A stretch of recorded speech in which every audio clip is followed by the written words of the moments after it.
You know what they say, a pound in the UK is a princely sum in India. It's almost like having a magic wallet.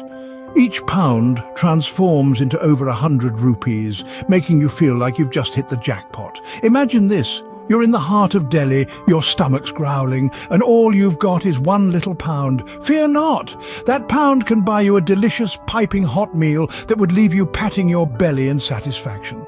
Now try using that same pound in a cafe in London. Maybe, just maybe, you could get a cup of tea. And if you're lucky, they might even throw in a biscuit. It's a funny world, isn't it? The way money changes value as you cross borders. So when in India, feel like a king with your pounds, but in the UK you might just have to settle for being a commoner. It's a culinary battle of the titans, chicken tikka versus fish and chips. Let's start with the chicken tikka, a spicy, juicy, melt-in-your-mouth dish that's a staple on every Indian menu. In India, you can savour a generous portion of this delectable delight for about 150 rupees. That's about £2. Yes, you heard it right, just £2 for a feast fit for a king. Now let's sail over to the UK and behold, it's the nation's favourite, fish and chips. A classic British plate of crispy battered fish served alongside chunky chips is a delight to devour. But the cost? That's a different story altogether. A standard fish and chips meal will set you back about £10. Yes, 10. That's 5 times the cost of our Indian delicacy. So if you were to eat out every day, in India you'd be spending about £14 a week on chicken tikka. In the UK, you'd be parting with a whopping £50 a week on fish and chips. That's quite a difference, isn't it? And just imagine if you saved all that money, you could buy a return ticket to India every year just with your fish and chips savings. So in this face-off between the titans of taste, it's clear that if you're a fan of flavour without the hefty price tag, the rupee reigns supreme.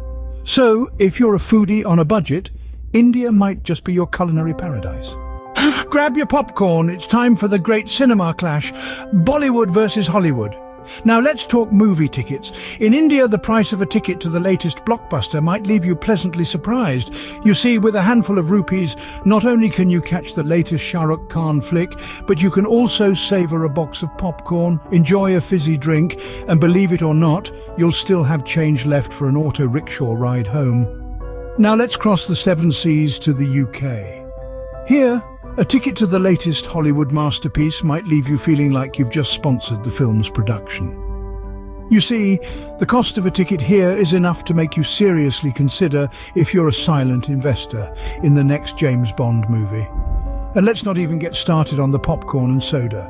But hey, on the bright side, you might just get a glimpse of Daniel Craig in that swanky tuxedo. But then again, back in India, you could probably watch 4 Salman Khan films in 4 different cities, complete with snacks, and still have a few rupees left to tip the rickshaw driver. So, for a blockbuster experience without a blockbuster budget, India's silver screen might just be the ticket. So after our grand tour of the cost of living in India and the UK, what's the verdict? Well, let's recap, shall we? We've seen the mighty pound wrestle with the humble rupee, and it's clear as a Bombay Sapphire gin that the cost of living varies greatly. Perhaps you fancy a chicken tikka over fish and chips. In that case, India's your playground with prices that will make your wallet do a Bollywood-style dance of joy. On the other hand, if you're a cinema aficionado with a penchant for Hollywood blockbusters, you may find your pockets a bit lighter in the UK. But remember, it's not just about the price tags. It's the experience, the culture, the vibrancy that makes each place unique. It's the spice of life, my friends, and it's worth every penny or pays. In the end, it's not about where you spend your money, but how you spend it. So whether it's pounds or rupees, make sure you spend it wisely, or at least deliciously.